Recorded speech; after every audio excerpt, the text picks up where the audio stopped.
What is the food that you've eaten that conflicted you the most? Monkey was challenging. Yeah, so you brought up monkey earlier. I went to hang out with the Hadzabe tribe earlier this year in Tanzania, and I think you've heard about the Hadzabe, right? Yes. Just for the people listening, the Hadzabe are, I think they're known as the last hunter-gatherers in Africa. Tanzania, the government there has an amazing program to help them keep living the lifestyle that they're living. There's maybe, I don't know, 3,000 to 5,000 still living the traditional way out there. They're usually in tribes of, let's say, 5 to 10, and they are obsessed with hunting. Everything is about hunting. And even when I asked, like, who's the chief here, or why is the chief, they say because he's the best hunter. And I'm like, really? Does anybody want to contest that? No. They're like, he's the best hunter, he's the chief, he makes the decisions. But of course, as I've seen with many tribes in Africa, they're very cooperative and they have ways of eating and working together that ensures that there are no fights or conflicts or reduces the amount that there might be. So when I was with them, I planned to go there for 3 days. I didn't even bring my crew. We had just shot 3 different countries back to back. We got COVID in the middle of it. And I told them to leave. I shot it on a phone and a camera, and I basically just shot it by myself. And usually we try to plan our videos out a lot, as much as we can, to be efficient with our time. But in this case, I can't say like, hey, let's go hunting, and then you guys will shoot a baboon with your arrow. I don't know what's going to happen. And when I show up at their camp, it's so far from anything. We were in a tiny town. We drove a couple of hours to the base of a mountain, and we hiked for another hour and a half to get to where they were.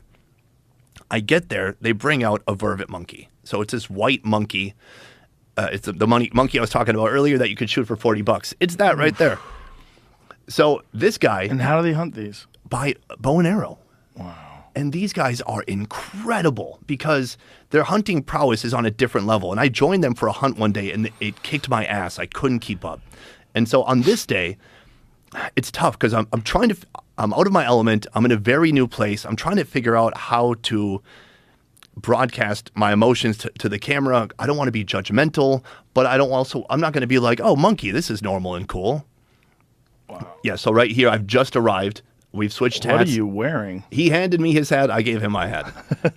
and he presented the monkey to me. And then oh boy, soon after this, they get to work. And is that their primary game species that they hunt?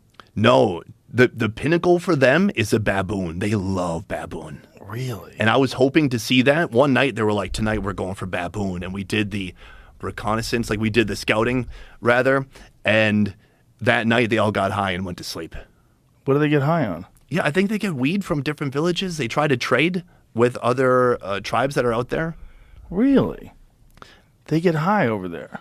So I've seen, this is what I love about doing this show, is I've seen so many different tribes, stories, cultures around the world, and I just want to dig into that really specific food part. And so I've heard, who's that really cool artist? David Cho? Yes, David Cho. Yeah. He came here and he talked about the Hadzabe, and I heard about it from someone else too. A friend of mine, Mike, who has a YouTube channel called Fearless and Far, he went there before me, and I was like, this is incredible. He went there during the pandemic, and I was stuck in Vietnam for a year, and I was like, this is incredible. I want to do what you're doing. And so but I want to just do it through the food lens. What are you eating from day to night? How are you getting the food? How are you cooking it? The way they prepare it is, it's nothing about flavor. It is insane. So that monkey, let's break it down. They'll cut his stomach open, gut it, throw the guts in a tree. Then they throw the whole rest of the monkey in the fire. Just whole thing. Then they scrape a bit of the hair off, but not really. From there, they cut the arms and legs off. They throw that in the fire. Not on a stick or a grill, they just throw it in the fire. The guts, eventually, that gets fed to the dogs. Some of the bones, ribs, and stuff like that will get put in a pot and boiled, and that will make kind of a juice that they can soak up the ugali with, that kind of cornmeal and water. Mm-hmm. Yeah, that one right there. And from there, different people are given different parts of the animal. So some people are going to eat the arms. So I ate basically like a wrist and a hand. And these people are going ham. I saw this guy break open the skull, pour out the brain. And I guess this is when I was the most conflicted in a long time. Because I was like, right now, I could eat monkey brain, which is so Indiana Jones, which is such a wild thing to do.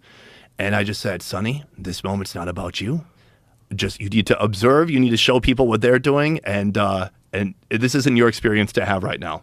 So it looks like they're cooking in a bunch of different ways. They took some of the meat and they chopped it up and put it into water in a bowl. Yeah, in a pot. So they have a steel pot, and you'll recognize they do have certain modern things there. You know, the ugali that they get, it comes in big bags.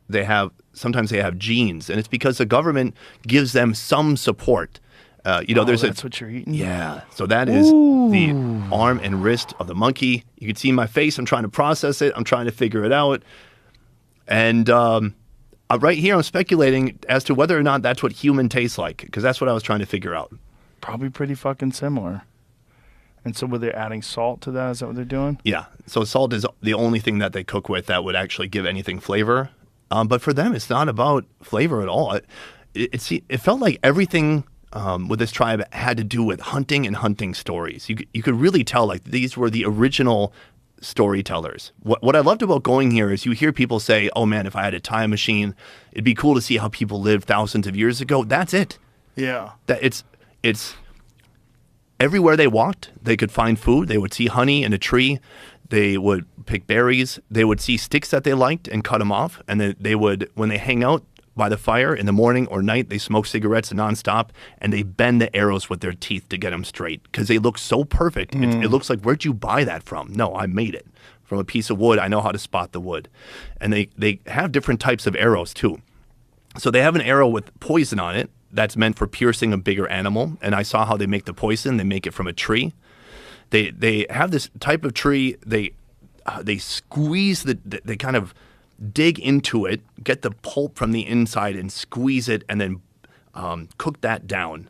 And then that, once it pierces an animal, will help kill it faster. They put it behind the head of the arrow. But then they also have arrows where it'll look like a wine cork at the end of the arrow. And that's for shooting little birds because you're not going to use the same tool. Then they'll have a little arrow with like a hook at the end. So that would be for some kind of a rodent that likes to go in rocks. So you hook it, and now you can pull it out when it tries to get away. So they have a whole arsenal of different arrows in their pack. And this is all these guys are about. It's just hunting, day and night hunting.